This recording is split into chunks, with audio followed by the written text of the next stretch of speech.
মান তাবাররাকা বিশাজারিন আও হাজারিন ওয়া নাহবিহিমা। গাছ, পাথর এ জাতীয় জিনিস থেকে বরকত গ্রহণ করা নিয়ে একটা অধ্যায়। এখন যেহেতু বরকত নিয়ে আসছে কথাটা, তাহলে বরকত কাকে বলে এটা আগে দেখব।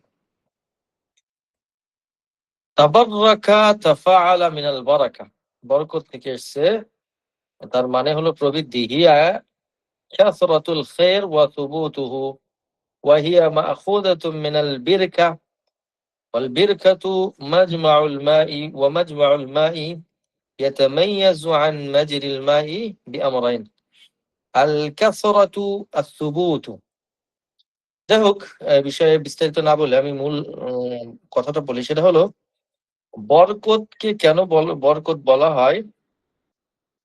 বিরকা থেকে এসছে। বিরকা হলো যেখানে হলো পানি জমা করা হয়।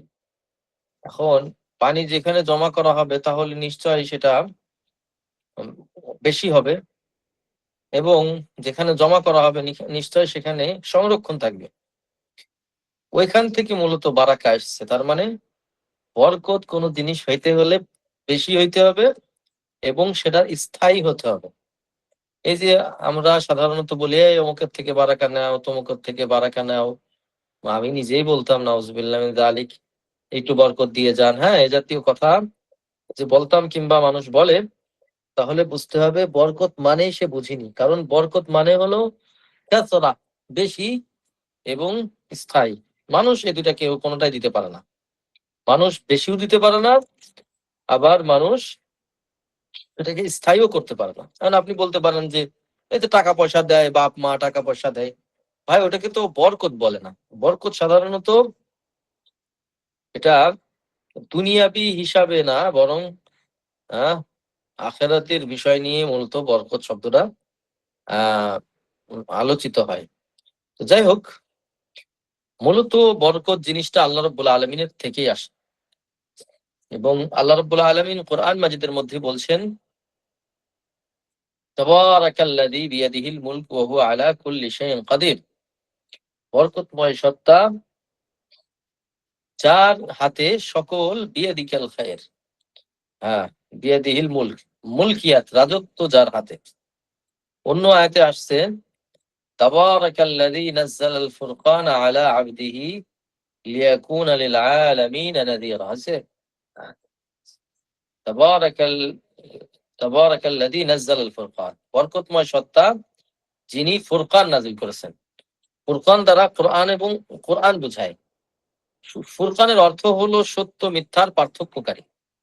হ্যাঁ, আল্লাহ রাব্বুল আলামিন আমাদের কাছে যেটা পাঠিয়েছেন সেটা হলো কোরআন, যা সত্য এবং মিথ্যার মধ্যে পার্থক্য করে। এটাকে এই জন্য ফুরকান বলা হয়। অন্য আয়াতে আসছে তাবারাকাল্লাযী জাআলা ফিস সামাই বুরুজা। সূরা বনী ইসরাঈল কি আসছে তাবারাকাল্লাযী,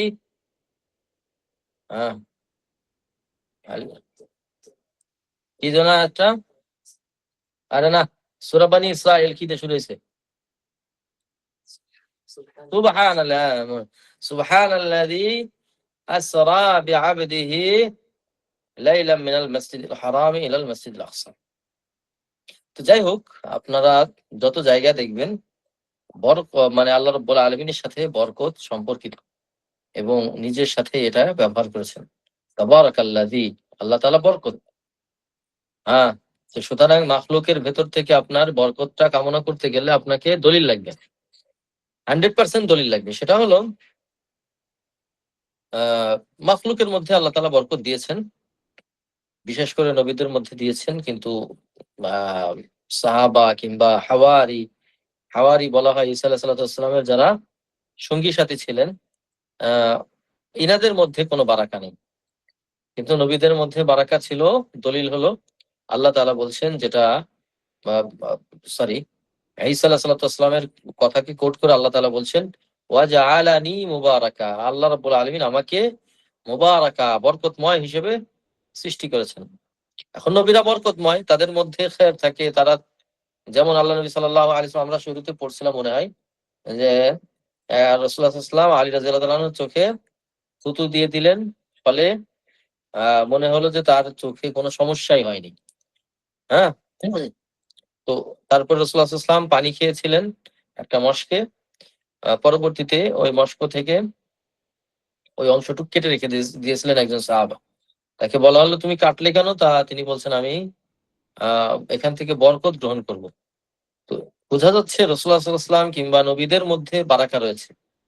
আল্লাহ রাব্বুল আলামিন তাদের মধ্যে বারাকা দিয়েছেন। দ্বিতীয় বিষয় হলো দ্বিতীয় বিষয় হলো বরকত কিন্তু সময়ের মধ্যে আল্লাহ তাআলা দান করেন। সময় কিন্তু মাখলুক। হ্যাঁ? সময়ের মধ্যে বরকত দেয়, যেমন আল্লাহ তাআলা বলছেন, ইন্না আনজালনাহু ফি লাইলাতিল কদর। আমি এটা কদরের রজনীতে নাজিল করেছি। কদরের রজনী তথা লাইলাতুল কদর, কদরের রজনী। ওইখানের বরকতটা কি? আপনি একদিনের ইবাদত বা হাজার মাসের থেকে উত্তম। তো ফলে ওই রাত যদি আপনার ইবাদতে পরিপূর্ণ হয়ে যায়, আল্লাহ তাআলা যদি আপনাকে তৌফিক দেয়, তাহলে কিন্তু আপনি বিশাল সওয়াবের অধিকারী হবেন, হাজার মাস ইবাদতের সওয়াব পেয়ে যাবেন। তাহলে নিশ্চয়ই এখানে কি রয়েছে? কাসরা, আধিক্য রয়েছে। ও সুবুত, এটা আল্লাহ তাআলা স্থায়ী করবেন। তাহলে আমরা বুঝলাম যে বরকত মাখলুকের মধ্যে আল্লাহ রাব্বুল আলামিন দিয়েছেন, এবং সেখান থেকে বরকত হাসিল করা যেতে পারে। সেটা হলো, প্রথমে আমরা দেখেছি মানুষের মধ্যে শুধুমাত্র নবীরা বরকত মণ্ডিত। দ্বিতীয় হলো কি বলে, সময় সময় কিন্তু বরকত মণ্ডিত। সময়ের মধ্যে আল্লাহ তাআলা বরকত দিয়েছেন। রমাদান মাস অন্য মাসের তুলনায় রমাদান মাস আল্লাহ তাআলা বরকত দিয়েছেন এখানে। এবার আসেন স্থান। আমরা দেখলাম মানুষ, দ্বিতীয় দেখলাম আমরা সময়, তৃতীয় হলো স্থান। স্থানের মধ্যেও আল্লাহ তাআলা বরকত দিয়েছেন। যেমন আল্লাহ নবী সাল্লাল্লাহু আলাইহি ওয়াসাল্লাম বলছেন, সলাতুন ফি মসজিদি হাযা খায়রুম মিন আলফি সলাতিন ফিমা সিওয়াহুন ইল্লাল মাসজিদাল হারাম। সম্ভবত হাদিসটা এমনই যে আপনি বাইতুল্লাহ যদি সালাত আদায় করেন, তাহলে 1,00,000 রাকাতের সওয়াব পাবেন ইনশাআল্লাহ। বাইতুল্লাহ অর্থাৎ মসজিদুল হারাম, যেটাকে বাংলাদেশিরা হারাম শরীফ না বলে হেরেম শরীফ বলে, নাউজুবিল্লাহ, হারাম হবে। ওখানে যদি আপনি এক নামাজ পড়েন, আল্লাহ তাআলা আপনাকে 1,00,000 নামাজের সওয়াব দিবেন। একটা সময় আমরা এটা তর্জমা করতাম, 1 রাকাত নামাজ পড়লে 1,00,000। আসলে রাকাতের কথা বলা হয়নি, হাদিসে এসছে সলাতুন ফি মসজিদি হাযা। সলাত মানে এক সালাত।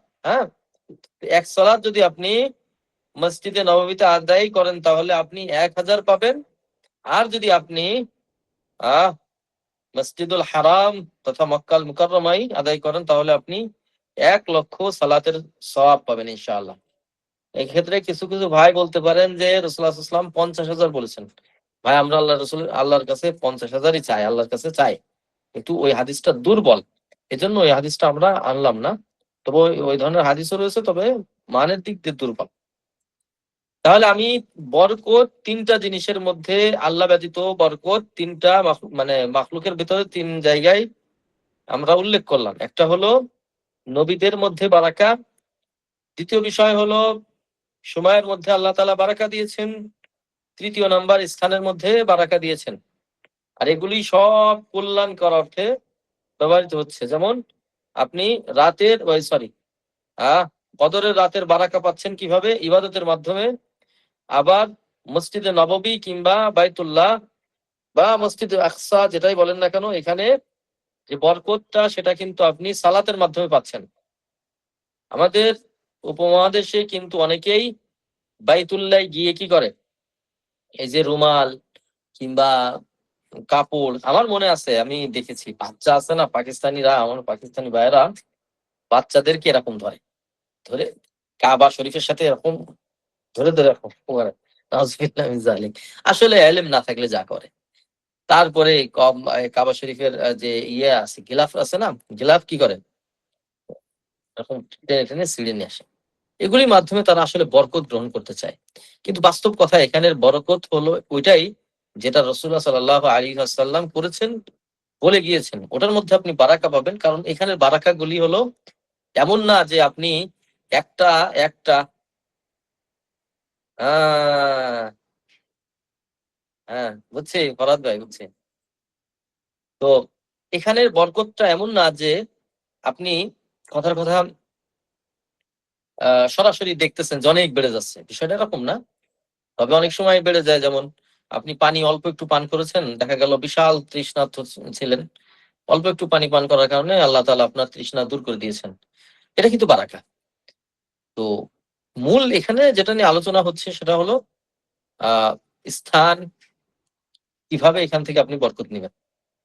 এবার আসেন অন্য কিছুর মধ্যেও আল্লাহ তাআলা বরকত দিয়েছেন। যেমন আল্লাহ রাব্বুল আলামিন ভেড়ার মধ্যে তথা ছাগলের মধ্যে বারাকা দিয়েছেন। অথবা আপনি কোন কাজ বিসমিল্লাহ বলে ডান দিক দিয়ে শুরু করেছেন, এটার মধ্যে বরকত থাকবে। অর্থাৎ এর মধ্যে খায়ের থাকবে। খায়ের মানে কল্যাণ থাকবে।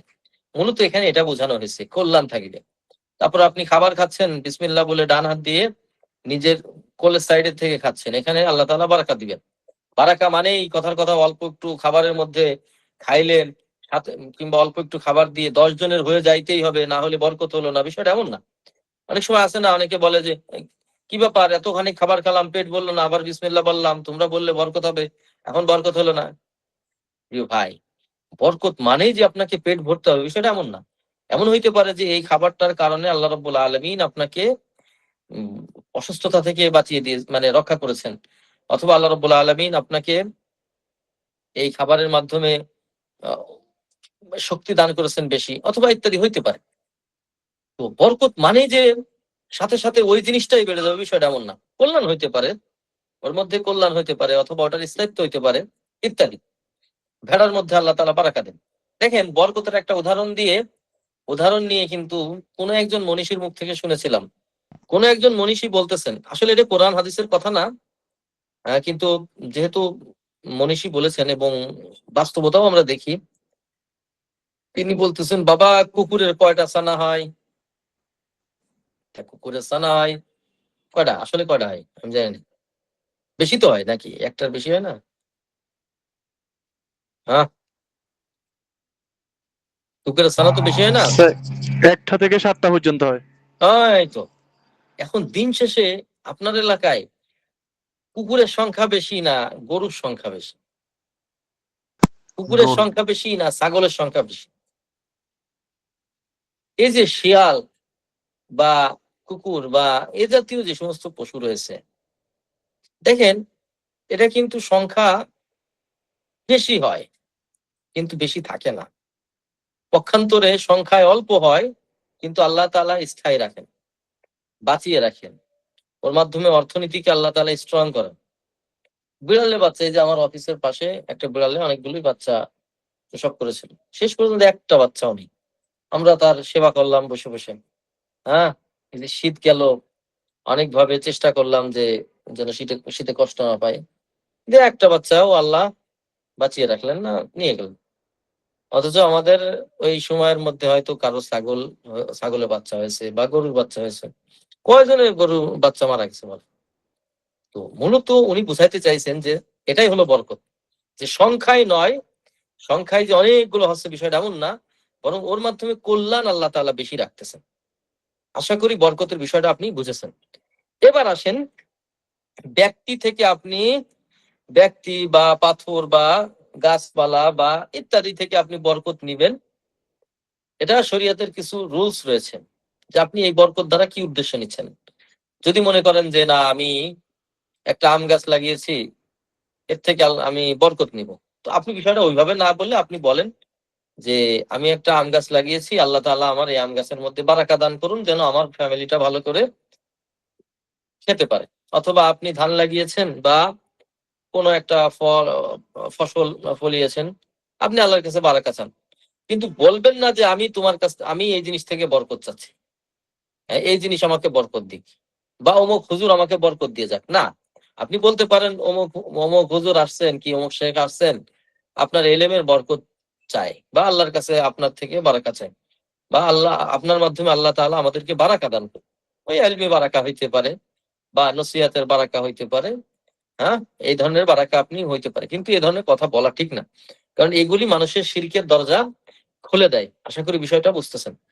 তো যাই হোক, এখানে লেখক রাহিমাহুল্লাহ যেই অধ্যায়টা কায়েম করেছেন, যে অধ্যায়টা এখানে লিখেছেন, এর মানে হলো তৎকালীন সময় পাথর বা গাছ বা বিভিন্ন জিনিস থেকে বরকত হাসিল করার চেষ্টা করত, যেটা সাধারণত দেখা যায় না। মনে করতো আমি যদি এই পাথরটা রেখে দেই তাহলে বোধহয় আমার অমুক রোগ দূর হয়ে যাবে, অথবা কেউ মনে করতো আমি যদি অমুক, ওই যে যেমন বুড়ির গাছ বলে না, বুড়ির গাছ, বুড়ির বড়ই গাছ রাসূলুল্লাহ সাল্লাল্লাহু আলাইহি ওয়াসাল্লামকে কাটা, এই যে ফরহাদ সাহেবের এখানে, ফরহাদ সাহেবের এখানে, জি শেখ, আমি গেছিলাম একবার। হ্যাঁ, এর মতন ডাহা মিথ্যে কথা মনে হয় ইসলামে নেই। কেন জানেন? জি নামাজ ফরজ হয়েছে তো কবে? তায়েফ থেকে আল্লাহ নবী সাল্লাল্লাহু আলাইহি ওয়াসাল্লাম যখন মক্কায় চলে আসেন, তারপরে মেরাজ হয়। মেরাজ হওয়ার পরে না নামাজ ফরজ হয়, তাই না?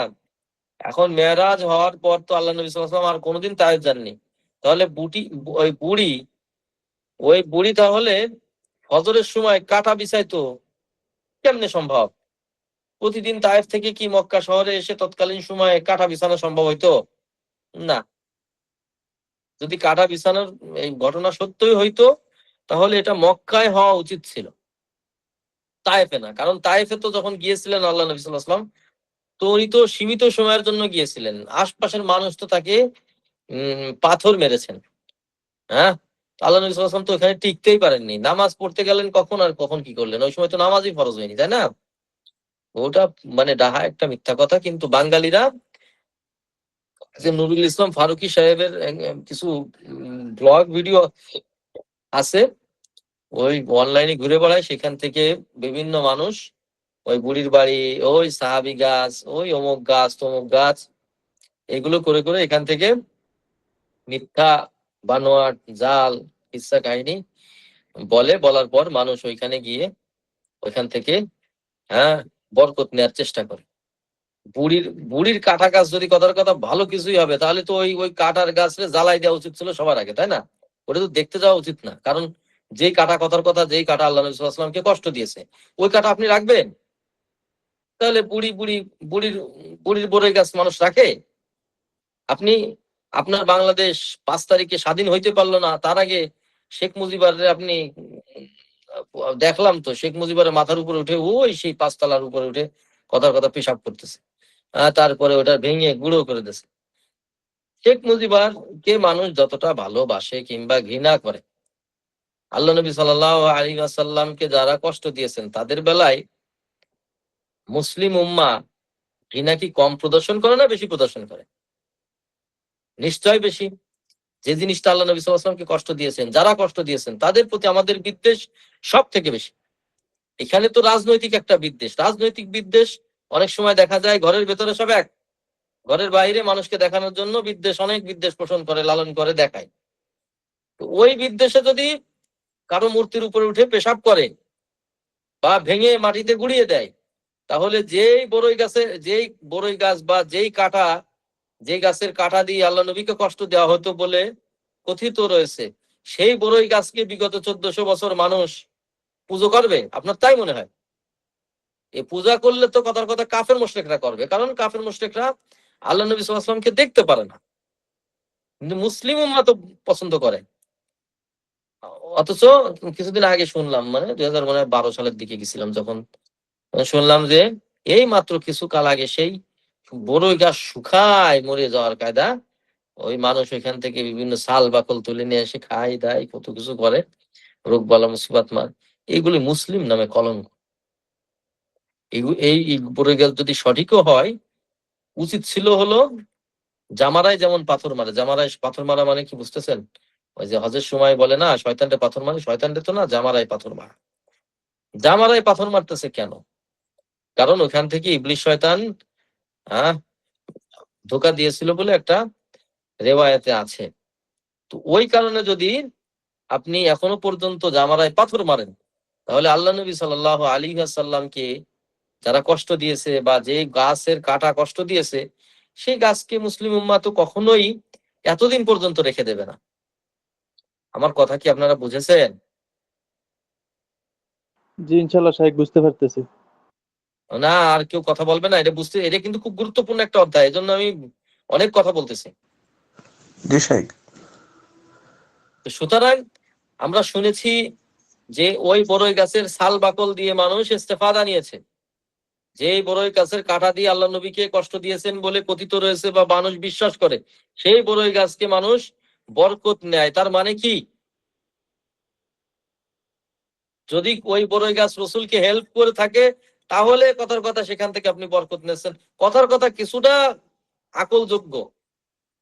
কিন্তু রসুলকে কষ্ট দিয়েছে আর সেটা আমি মজা মজা নিয়ে হলো তাকে পূজা করতেছি, এটা কেমনে সম্ভব হয় মুসলিম দ্বারা? তো যাই হোক, মূলত যখন একটা জিনিস, মাথায় রাখবেন, একটা জিনিস যখন মিথ্যা হয় তখন ওই মিথ্যা জিনিসকে ঢাকার জন্য আরো 10টা মিথ্যার আবির্ভাব ঘটে। তো ওই ঘটনাটা হলো সম্পূর্ণ মিথ্যা, ফলে ওই ঘটনাকে কেন্দ্র করে যাই কিছু হয়েছে প্রত্যেকটাই মিথ্যা, বানোয়াট, এবং হাজার রকমের প্রশ্ন আপনি তুলতে পারবেন। তো এই গাছ থেকে মূলত কিছুকাল আগ পর্যন্ত, 30-40 বছর আগ পর্যন্ত মানুষ ওরকম বড়ই গাছ দেখিয়ে, মূলত সেই জামানার গাছ কি থাকে নাকি এতদিন, ওরকম বলে একটা ব্যবসা করত, ওই গাছের ছাল বাকল নিয়ে এসে মানুষ খাইতো। অর্থাৎ এটা বারাকা, এটা কিন্তু অন্য কোনো উদ্দেশ্যে কাজগুলি করতো না। তো এটা কিন্তু শিরক। এই জন্য লেখক রহমতুল্লাহ আলাইহি বলছেন, মান তাবাররাকা বিশাদারিন, কোন গাছ থেকে যদি কোনো ব্যক্তি বরকত নিতে চায়, আও হাজারিন, অথবা কোনো পাথর থেকে, ওয়া নাহবিহিমা, এ জাতীয় যে কোনো জিনিস হইতে পারে। অর্থাৎ আল্লাহ ব্যতীত যে কোনো জিনিস থেকে যদি আপনি বরকত নিতে চান, দলিলবিহীন যদি হয় তাহলে সেটা শিরক। দলিল কি? কাউলুল্লাহি তাআলা, আল্লাহ তাআলা বলছেন, আফারাআইতুমুল লাত ওয়াল উজ্জা, এই তোমরা কি লাত এবং উজ্জাকে দেখেছো? ভেবে দেখেছো এদের কথা? দেখেন, লাত নিয়ে কিন্তু একটা কথা আছে যে وكان هذا الصنم أصله رجل يلت السويق للحاج أي يجعل فيه الثمن ويطعمه الحجاج فلما مات عكفوا على قبره وجعلوه صنما। খুব গুরুত্বপূর্ণ একটা কথা।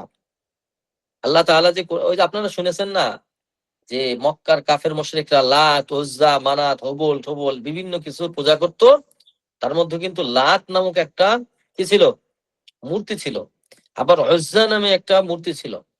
তো লাতের বিষয়ে ইবনে আব্বাস রাদিয়াল্লাহু আনহু তিনি বলছেন, লাত মূলত একটা ব্যক্তি ছিল, একটা ব্যক্তি সালেহ, আল্লাহর সালেহ বান্দা ছিল বলে মনে করা হতো তৎকালীন সময়ে, যে কিনা হাদা রাজুলু ইয়ালুত্তু সাওয়ীক লিল হাজ, যে কিনা ওই মূলত ওই যে এই জায়গা ফরাদ ভাই রয়েছে, এই জন্য কথা বলে মজা পাওয়া যাচ্ছে, কারণ উনি তায়েফ রয়েছে। তো এই তায়েফে, এই তায়েফের আপনার তায়েফের থেকে আসার পথে, হ্যাঁ, ওয়াহিয়া লি আহলি তাইফি ওয়া মান হাওলাহুম মিনাল আরব, এই লাত, এই মূর্তিটা বা এই লোকটা তায়েফের ওই অঞ্চল থেকে যারা হজ করতে আসতো তৎকালীন সময়, তো তিনি প্রতিমধ্যে ইয়ালুত্তু সাওয়ীক, ছাতু আছে না, ছাতু, ছাতু পিষতো হাজিদের জন্য, আই ইয়াজআলুহু ফীহি সামান, অর্থাৎ ওই ছাতুর মধ্যে সে ঘি দিত, ওয়া ইউতঈমুহু আল হুজ্জাজ,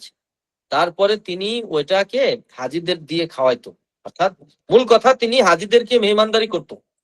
এই কাজটা এত বেশি পছন্দ করত তৎকালীন সময়ের মানুষ যে ফালাম্মা মাতা আকাফু আলা কবরিহি, তখন এই লোকটা মারা গেল, তখন এর কবরের পাশে মানুষ ইতিকাফ করত, তার মানে অবস্থান করত, তাওয়াফ করত, মানে ইবাদত যা আমরা করি মসজিদ কিংবা আপনার কাবার চত্বরে, বা মানে মোটামুটি কথা ইবাদত রিলেটেড যত কাজ আছে ওই কবরকে কেন্দ্র করে তারা করত।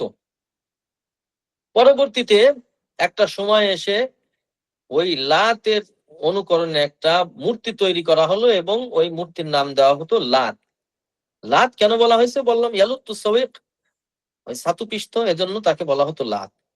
আল উজ্জা আযু ওয়া হুয়া সানামুন ইয়াবুদুহু কুরাইশ, উজ্জা নামক একটা মূর্তি ছিল, ওই মূর্তি মূলত, উজ্জা শব্দটা এসছে আজিজ থেকে, আল্লাহ তাআলার নাম আজিজ আছে না, আজিজ থেকে উজ্জা নামে একটা কি করতো ওরা, একটা মূর্তি বানাইতো, দেখেন, মুশতাক্কুম মিন ইসমিল্লাহি আযজা ওয়া জাল্লা আল আজিজ কানা বিনাখলা বাইনা মক্কা ওয়া তায়েফ। ও এটাও তায়েফ, এই উজ্জা এই দেবতা এটাও নাখলা নামক একটা স্থান ছিল তৎকালীন সময়ে মক্কা এবং তায়েফের মাঝে, ওখানে ছিল। কুরাইশরা এটার ইবাদত করত। তো মূলত লেখক রাহিমাহুল্লাহ যেটা বুঝাইছেন, দেখেন যে আল্লাহ তাআলা বলছেন, তোমরা কি দেখেছো হ্যাঁ লাত এবং উজ্জা এদের সম্পর্কে তোমরা জানো? তার মানে বোঝানো হচ্ছে এই মানুষগুলি থেকে বরকত নেওয়ার চেষ্টা করতো, কিন্তু বারাকা এখান থেকে আসে না। আল বারাকা মিনাল্লাহ, আল্লাহ থেকেই মূলত বারাকা আসে। সে হয়তো হাজিদেরকে সাতু পিষে খাওয়াতো, এর জন্য সে আল্লাহর কাছ থেকে বেনিফিটেড হবে যদি সে ঈমান নিয়ে মারা যায়, কিন্তু তার থেকে বেনিফিটেড হওয়ার কোনো সুযোগ নেই। হ্যাঁ, যতদিন পর্যন্ত তিনি বেঁচে ছিলেন তার ওই কি বলে সাতু, তারপরে ঘি দিয়ে যে মাখনা মাখাইতো বা আচার বানাইতো, ওটা আপনি ইস্তেফাদা নেন, ওই লোভে লোভে আপনি বারবার আল্লাহর কাছে আসেন, কোনো সমস্যা ছিল না। কিন্তু তার মৃত্যুর পর যখন তার কবর থেকে আপনি বরকত হাসিল করার চেষ্টা করেছেন, তখনই আপনি শিরকের মধ্যে নিপতিত হয়েছেন। মূলত লেখক রাহিমাহুল্লাহ এটাই বুঝাইছেন। দেখেন, পরবর্তী হাদিসের মধ্যে এসছে, খুব গুরুত্বপূর্ণ হাদিস, ভালো করে খেয়াল করবেন, না বুঝলে অবশ্যই প্রশ্ন করবেন। ওয়ান আবি ওয়াকিদ আল-লাইথি قال, আবি ওয়াকিদ আল-লাইথি রাদিয়াল্লাহু আনহু তিনি বলছেন, খারাজনা মা'a রাসূলিল্লাহি সাল্লাল্লাহু আলাইহি ওয়াসাল্লাম ইলা হুনাইন। হুনাইনের যুদ্ধের সময় আমরা রাসূলের সাথে বের হলাম যুদ্ধের দিকে, হুনাইন প্রান্তরের দিকে। ওয়া নাহনু হুদাথা, আর আমরা তখন ছিলাম নবমুসলিম। হুদাথা মানে কিন্তু এখানে নবমুসলিম বোঝানো হয়েছে। দেখেন, আপনি যখন কোনো একটা অন্যায় কাজ আপনার দ্বারা ঘটে যাচ্ছে কিংবা সন্দেহ ওই কাজে মানুষ করতে পারে, তখন সন্দেহটা দূর করে দিবেন যেন ওই মানুষ আপনাকে নিয়ে সমালোচনা না করে গুনার মধ্যে নিপতিত হয়। সাহাবারা কিন্তু দেখেন এখানে ওয়ানাহনু হুদাসা বলে আমাদের মানে আগন্তুক যারা রয়েছে তাদেরকে, কিংবা তৎকালীন সময়ে যাদের সামনে উনি এই ঘটনাটা বলছিলেন, তাদেরকে ওজর খাই করতেছেন যে আমরা নবমুসলিম ছিলাম। হয়তো আপনারা জানেন যে আল্লাহ নবী সাল্লাল্লাহু আলাইহি ওয়াসাল্লাম যখন মক্কা বিজয় করেছিলেন, তো মক্কা বিজয় করার পরই আহ যারা আপনার ইয়ে মুসলিম হয়নি, দুইটা গোত্র সম্ভবত কি বনু কি হুজাইল, সম্ভবত বনু হুজাইল মনে হয় মুসলমান হয়েছিল না, তো ওদেরকে তাড়ানোর জন্য বা ওদের সাথে যুদ্ধের জন্য হুনাইন প্রান্তরে যাবে। তো মক্কা বিজয় এবং হুনাইনের যুদ্ধের মাঝে খুব বেশি দিন মানে হয়নি, অল্প কিছু দিনের মধ্যে হুনাইনের যুদ্ধ সংঘটিত হয়। তো এখন মক্কা বিজয়ের সময় যারা মুসলমান হয়, তো স্বাভাবিকভাবে এরা নবমুসলিম, এনারা আল্লাহর দিন সম্পর্কে তুলনামূলক কম জানবে, এটাই স্বাভাবিক। তো আর যখন দিন সম্পর্কে কম জ্ঞান থাকে, তো স্বাভাবিকভাবে তাদের মাধ্যমে শিরকি কথা বা কুফরি কথা বা বেদাতি কথা এগুলো বের হইতেই পারে, স্বাভাবিক, এটা অস্বাভাবিক কোনো বিষয় না। কিন্তু এর উপরে স্থায়ী থাকা, এর উপরে কায়েম থাকা, এটাই হলো অন্যায়, এটাই কিন্তু করা যাবে না। তো যাই হোক, উনি বলছেন যে রসুলের সাথে আমরা হুনাইন প্রান্তরের দিকে বের হলাম, তখন ছিলাম আমরা নবমুসলিম।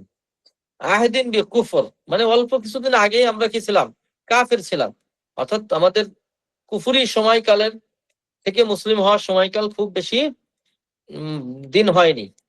তো উনি এবার কাহিনী বলছেন, ওয়ালিল মুশরিকিনা সিদরা ইয়াকুফুনা ইনদাহা। মুশরিকদের একটা বড়ই গাছ ছিল, সিদরা মানে বড়ই গাছ, ওই যে সিদরাতুল মুনতাহা বলে না, সিদরাতুল মুনতাহা, সিদরাতুল মুনতাহা মানে ওই বড়ই গাছের যে শেষ সীমানা। যাই হোক, আসমানের উপর একটা বড়ই গাছ আছে। ইয়াকুফুনা ইনদাহা, কাফের মুশরিকরা ওই বড়ই গাছের কাছে কি করত, অবস্থান করত। অবস্থান এই ইয়াকুফুনা মূলত এখানে শুধু অবস্থান না, এই ইয়াকুফুনার উদ্দেশ্য হলো আমরা যেরকম মসজিদে ইতিকাফ করি না ইবাদতের জন্য, তা ওরাও কিন্তু ইবাদতের জন্য ওই বড়ই গাছের গোড়ায় বসে থাকতো, অর্থাৎ ওইখান থেকে একটা ফায়দা আসবে এবং বিভিন্ন কিছু মনে করতো। ওয়ায়ানুতুনা বিহা আসলিহাতাহুম, ওই বড়ই গাছের উপরে ওদের যে তরবারি কিংবা যুদ্ধের যে সরঞ্জাম ছিল, ওই সরঞ্জাম গুলি ঝুলিয়ে রাখতো। তার মানে স্বাভাবিকভাবে আপনি আপনি এবার বুঝতেছেন যে বড়ই গাছের নিচে গিয়ে ইতিকাফ করতো, আবার বড়ই গাছে ওটা ঝুলাতো। কেন ঝুলাতো? এখানেই মূল কনসেপ্ট, সেটা হলো শিরকি কনসেপ্ট। ইউকালু লাহা যাতু আনওয়াত, তারা বলতো এটা যাতে আনওয়াত, যাতে আনওয়াত, আন্নাহা তুলাক্কাবু বিহাল লাকাব লিআন্নাহু তুনাতু ফিহা আল আসলিহা। এখান থেকে তারা বিভিন্ন ফায়দা বা বিভিন্ন উপকার পাইতে পারে বলে তারা বিশ্বাস করত। তুআল্লাকু আলাইহা রাজাআন বারাকাতিহা, অর্থাৎ ওইটা ঝুলাইলে এর মধ্যে বারাকা পাবে, বরকত পাবে, কিংবা যুদ্ধে জয়লাভ করবে, এই ধরনের তাদের কিছু শিরকি বিশ্বাস ছিল। ফামারালনা বিসিদরা, ওই মুহূর্তে আমরা ওই সিদরা তথা ওই বড়ই গাছের পাশ দিয়ে যাচ্ছিলাম, অতিক্রম করছিলাম। তার মানে কাহিনী কি, যে আল্লাহ নবী সাল্লাল্লাহু আলাইহি ওয়াসাল্লামের সাথে আমরা হুনাইনের যুদ্ধের দিকে রওনা হলাম। তা ওই সময় আমরা নবমুসলিম ছিলাম।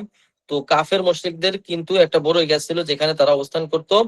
তারা সেখানে তাদের যুদ্ধের সরঞ্জাম ঝুলায় বরকত আশা করত। তো আমরা ওই জায়গাতে যখন পার হচ্ছিলাম তখন আমরা বললাম, কুলনা, আমরা বললাম, ইয়া রাসূলুল্লাহ, হে আল্লাহর রাসূল, ইজআল লানা যাত আনওয়াতিন কামা লাহুম যাত আনওয়াত, ওই জাতে আনওয়াতের মতো কাফেরদের মতো আমাদেরও একটা জাতে আনওয়াত নির্ধারণ করে দেন, অর্থাৎ তাদের যেমন আছে, হে আল্লাহ রাসূল আমাদেরকেও একটা দেন। সুবহানাল্লাহ। ফাকাল রাসূলুল্লাহ সাল্লাল্লাহু আলাইহি ওয়াসাল্লাম, আল্লাহ নবী সাল্লাল্লাহু আলাইহি ওয়াসাল্লাম বললেন, আল্লাহু আকবার, আল্লাহু আকবার, ইন্নাহা সুনান, নিশ্চয় এটা একটা রীতিনীতি, কুলতুম, যা তোমরা বললে, ওয়াল্লাযী নাফসি বিয়াদি, যার হাতে আমার প্রাণ, মানে আল্লাহ নবী সাল্লাল্লাহু আলাইহি ওয়াসাল্লাম বলছেন, যার হাতে আমার প্রাণ, আল্লাহর কসম, যার হাতে আমার প্রাণ, ওয়াল্লাযী নাফসি বিয়াদি, মানে আল্লাহর শপথ, যার হাতে আমার প্রাণ, কামা ক্বালাত বানু ইসরাঈল লিমূসা, এমন একটা কথা তোমরা বললে যেই কথার মতো কথাই বনি ইসরাঈলরা তাদের নবী মূসার কাছে বলেছিল বা দাবি করেছিল। সে দাবিটা ছিল কি, ইজআল লানা ইলাহান কামা লাহুম আলিহা, হে আল্লাহর নবী মূসা, আমাদের জন্য একটা ইলাহ নির্ধারণ করে দেন যেমনটা অমুক কবিলার ইলাহ। তার মানে এখানে একটা কাহিনী আছে। মূসা আলাইহিস সালাতু ওয়াস সালাম যখন বনি ইসরাইলকে ইয়ের থেকে পার করে নিয়ে, অর্থাৎ ফিরাউনের কবল থেকে পার করে, নদী পার করে নিয়ে, যখন সমুদ্র পার করে নিয়ে যখন তিনি সামনের দিকে আগাচ্ছিলেন, অর্থাৎ বাইতুল মাকদিসের দিকে আসবেন বলে রওনা দিয়েছিলেন, তো প্রতিমধ্যে একটা কওমকে পেলেন যারা কিনা একটা মূর্তির উপাসনা করতো, গায়রুল্লাহর উপাসনা করতো। এটা দেখে বনি ইসরায়েলের ভেতরে কুতুকুতু লেগে গেল, সুস্কুরি লেগে গেল যে আমাদের এরকম দিতে হবে।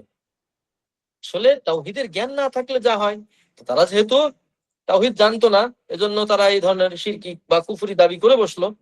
তো তখন মূসা আলাইহিস সালাতু ওয়াস সালাম বললেন, মূসা বললেন, ইন্নাকুম কওমুন তাজহালুন, অবশ্যই তোমরা হলো একটা কি জাহেল সম্প্রদায়। সুবহানাল্লাহ। মূসা আলাইহিস সালামের জারি দেখেছেন? সুবহানাল্লাহ। মূসা আলাইহিস সালাম কোনোদিন ছাড় দিতেন না, কিসের ছাড়, কোনো ছাড় দিতেন না, হামামের এক কিপ্তিকে মারি দিলাম। তো নবীরা আসলে তাওহীদের বেলায় কোনোদিন কাউকে ছাড় দেয়। আল্লাহ নবী সাল্লাল্লাহু আলাইহি ওয়াসাল্লামও এই সাহাবাদের সামনে আল্লাহু আকবার বলে উঠলেন। আল্লাহু আকবার মানে কি, আমরা বাংলাদেশে কি বলি না, ওই যে আশ্চর্য হয়ে গেলে কি বলি, ওরে বাবা তুই কি বললি, ওরে মার খোদা, এই ধরনের বিভিন্ন ধরনের ডায়লগ কিন্তু বাংলাদেশের মানুষ আশ্চর্য হইলে বলে। কিন্তু আরবি কালচারে রাসূলুল্লাহ সাল্লাল্লাহু আলাইহি ওয়াসাল্লাম বলতেন আল্লাহু আকবার অথবা সুবহানাল্লাহ, এ জাতীয় আশ্চর্যজনক মানে কোনো কিছু দেখলে উনি এই কথা বলতেন। তো আমরাও কিন্তু আমাদের জীবনে প্র্যাকটিস করতে পারি এটা, যে আমার কোনো আশ্চর্য কোনো আল্লাহু আকবার, মানে আল্লাহ তাওহীদের স্বীকৃতি দিয়ে দিলেন। হ্যাঁ, যাই হোক, তো রাসূলুল্লাহ সাল্লাল্লাহু আলাইহি ওয়াসাল্লামের কাছে যখন এই সাহাবা একজন জিজ্ঞাসা করলেন, যেহেতু তিনি নবমুসলিম ছিলেন, তিনি যখন এই কথা বললেন যে আমরা বললাম যে আমাদের জন্য একটা সিদরা বা একটা আনওয়াত, জাতে আনওয়াত বানিয়ে দিন, নির্ধারণ করে দিন যেমনটা কাফেরদের মতো রয়েছে। রাসূলুল্লাহ সাল্লাল্লাহু আলাইহি ওয়াসাল্লাম বললেন, তোমরা কিন্তু বনি ইসরাইলের মতন একটা কথা বললে, যারা কিনা বলেছিল একটা ইলাহ নির্ধারণ করে দিন যেমন তাদের ইলাহ রয়েছে। এখন এখান থেকে কি আপনি একটা জিনিস শিখতে পেরেছেন? শিক্ষা জরুরি। এখান থেকে কি শিখা? মূসা আলাইহিস সালামের উম্মাহ কিন্তু চেয়েছিল অমুক মূর্তির মতো আমাদেরকেও একটা ইলাহ বানিয়ে দিন যার উপাসনা করব। আল্লাহর নবী এটা মিলালেন কিসের সাথে? একটা গাছের সাথে মিলালেন। তার মানে বোঝা যাচ্ছে যে মূর্তি ইবাদত করাটাই শুধু শিরক না, বরং গায়রুল্লাহর কাছে এমন কিছু আশা করা যা সে দেওয়ার ক্ষমতা রাখে না, এই পুরোটাই শিরক। আপনি একটা গাছের কাছে গিয়ে যদি বরকত কামনা করেন, বা কোনো একটা মাজারের কাছে গিয়ে যদি বরকত কামনা করেন, বা কোনো একটা মৃত ব্যক্তির কাছে গিয়ে যদি বরকত কামনা করেন, তাহলে আপনি এমন কিছু কামনা করলেন যেটা মুসা আলাইহিস সালাতু ওয়াস সালামের সম্প্রদায় মূর্তি পূজা দেখে নিজেদেরও একটু পূজা করতে মন চাইছিল বা ইলাহ নির্ধারণ করার কথা বলেছিল, ওটার সাথে মিলে যায়। একটা হলো সরাসরি, এই যে হিন্দুদের সাথে আমাদের মুসলিম যারা কবর পূজারী, এদের পার্থক্য একটাই, ওরা হলো একটা আকৃতি দিয়ে তার পূজা করে, আর এরা হলো কবরে পূজা করে। উভয়টা একই পর্যায়ে শিরক, অর্থাৎ শিরক আকবার।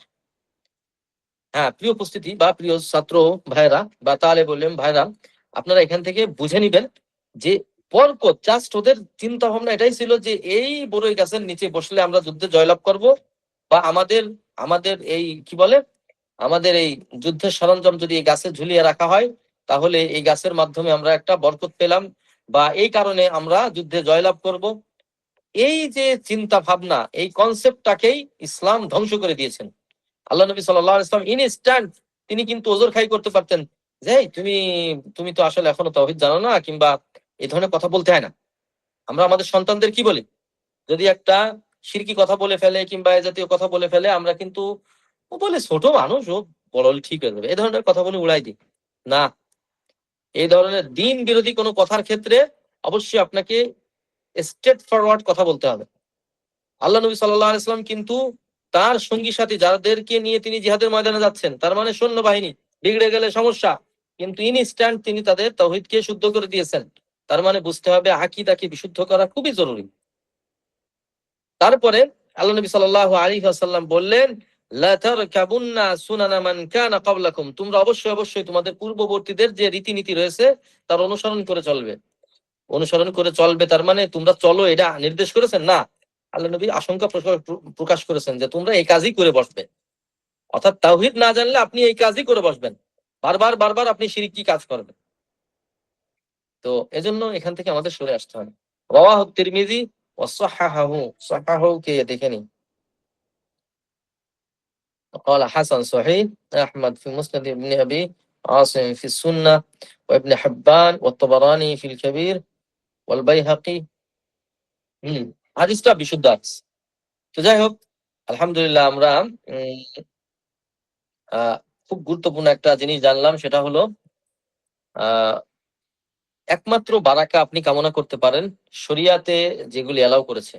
তার মধ্যে যেমন আপনি যখন খাবার খাচ্ছেন বিসমিল্লাহ বলে শুরু করেন, বা আপনি ভালো কাজ করছেন বিসমিল্লাহ বলে ডান দিক দিয়ে শুরু করেন, তাহলে আপনি অনুসরণের বারাকা পাবেন। অর্থাৎ রাসূলুল্লাহ সাল্লাল্লাহু আলাইহি ওয়াসাল্লামকে আপনি রাসূলের সুন্নাহকে অনুসরণ করলেন, এজন্য আল্লাহ তাআলা আপনার ওই কাজের মধ্যে বারাকা দিবেন।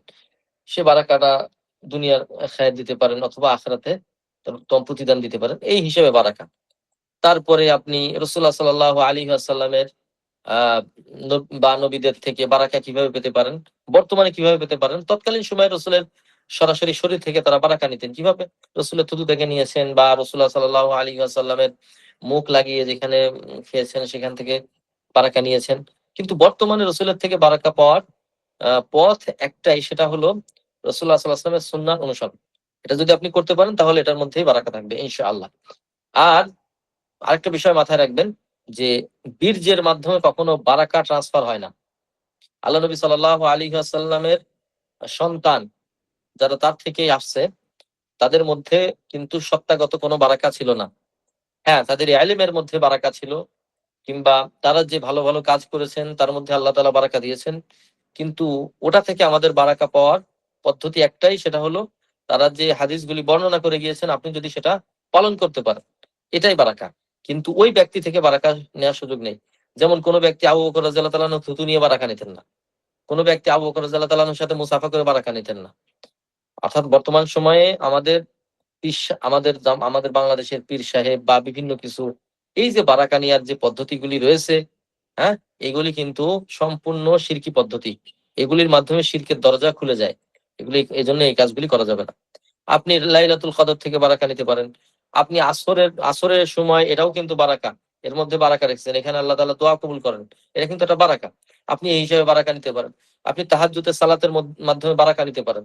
অর্থাৎ যেগুলি শরিয়া এলাও করে ওইখানে আপনি বারাকা নিতে পারেন। কিন্তু যেটা শরিয়া এলাও করে না, যেমন কোন এক কালে আমাদের মসজিদে তাবলীগ জামাতের ভাইরা এসেছিলেন, তারা দিনই কাজ করতেছিলেন। তো আমি যখন মসজিদ থেকে মাগরিবের পরে বের হয়ে আসবো, তখন আমাকে বললেন, হুজুর একটু বরকত দিয়ে যান। তাই বললাম, আমি মানুষ, আমি কিসের বরকত দেবো? আমি এখন মরে গেলে 3 দিন যদি আমার ফেলায় রাখে তাহলে গন্ধে আমার কাছে কেউ আসতে পারবে না, আমি আবার কে? হ্যাঁ, আপনি যদি বলতেন হুজুর একটু আপনি এলমের বরকত দিয়ে যান, তাহলে হয়তো আমি থাকতাম, অবশ্যই থাকতাম। কিন্তু আপনি তো আমাকে কথা বলতে দেবেন না। আপনাদের ভেতরে জাহেল যারা রয়েছে, যারা কিনা আপনাদের উসুল মেনেই চলে, তাদের কথা বলতে হবে, আমার বসে থাকতে হবে। ওটা কিসি বারাকা, ওর ভিতরে বেদা। দিন শেষে এটা গর্বের জন্য না, বরং সত্য কথা এটাই যে ওদের ভেতরে, আমি তো ওদের প্রত্যেককে চিনি, মানে কেউ জাগতিক শিক্ষায় শিক্ষিত ছিল না ওই মজলিসে, সব ছিল হলো মূর্খ। আমি ওদেরকে পার্সোনাল চিনি, এই জন্য বললাম। এখন ওই মূর্খ দিনের কি কথা বলবে আমাকে? কি বলেন? আপনি বলতে পারেন হুজুর এটা অহংকার। না, অহংকার মোটেই না। ও কি কথা বলে আমি তো জানি। ওইখানে কোনো বারাকা নেই, ওখানে বেদাত ছাড়া কোনো বারাকা নেই। হ্যাঁ, আপনি আমাকে ওখানে কথা বলতে দেন, তাওহীদের কথা বলতে দেন, সুন্নাহর কথা বলতে দেন, এইভাবে আপনি আমার থেকে বরকত নেন, কোনো সমস্যা নেই। ওটা আমার থেকে বরকত না, বরং আমার জবান থেকে যে কোরআনের আয়াত বা হাদিস বের হবে, ওটার মধ্যে বারাকা থাকবে। আমি খালি কোনো বারাকা না। একেবারে মুখের উপর মেরে দিলাম কিছু। আর ওই সময় তাওহীদ নতুন নতুন, মানে কি বলে এটাকে, একেবারে নগদ ছিল আর কি। হ্যাঁ, এখন তো এখন হলো গোলালু হয়ে গেছে অনেকটা। আপনাদের দৃষ্টিতে কি আছে আল্লাহ জানে, অনেকেই গোলালু মনে করে, কিন্তু তখন মানে কঠিন ছিলাম অনেক বেশি। যাই হোক, কঠিনই ভালো, বিশেষ করে তাওহীদের ক্ষেত্রে, আকীদার ক্ষেত্রে জীবনে কোনোদিন ছাড় দেবেন না। আপনি যদি হক হয়ে থাকেন, কোনো ছাড় দেবেন না। আপনার ভুল ধরাই দেবে, ইনস্ট্যান্ট আপনি শুধরে যাবেন, তাওবা করে নেবেন, কিন্তু ভুলের ক্ষেত্রে অটল থাকা যাবে না। যাই হোক, আমরা ইনশাআল্লাহ যে কোনো জায়গায় বরকত বরকত করবো না ইনশাআল্লাহ। আশা করি আজকের আলোচনা থেকে আপনারা ইনশাআল্লাহ ইস্তেফাদা পাবেন।